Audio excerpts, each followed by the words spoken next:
Breaking news చూస్తున్న మాజీ మంత్రి సబితా ఇంద్రారెడ్డి అస్వస్థతకు గురయ్యారు. నిన్న ఎర్రవల్లిలోని ఫామ్ హౌస్ లో జరిగిన సమావేశంలో పాల్గొన్న సబితా ఇంద్రారెడ్డి తిరిగి వస్తుండగా అస్వస్థతకు గురయ్యారు. దీంతో ఆమెను మార్గ మధ్యలో ఉన్న ఆర్వీఎం ఆసుపత్రికి తరలించారు.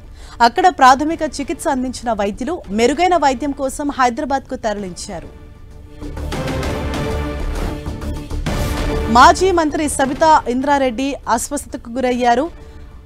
ఆమెను ఆర్వీఎం ఆసుపత్రికి తరలించారు. నిన్న ఎర్రవెల్లిలోని ఫామ్ హౌస్ మీటింగ్ కు అటెండ్ అయిన ఆమె తిరిగి వస్తుండగా మార్గ మధ్యలోనే ఆమె కొంత అస్వస్థతకు గురయ్యారు. ఇది గమనించిన వెంటనే సమీపంలోని ఆర్వీఎం హాస్పిటల్ కు తరలించారు. అక్కడ ప్రాథమిక చికిత్స చేసిన వైద్యులు మెరుగైన చికిత్స కోసం హైదరాబాద్ కు తరలించారు.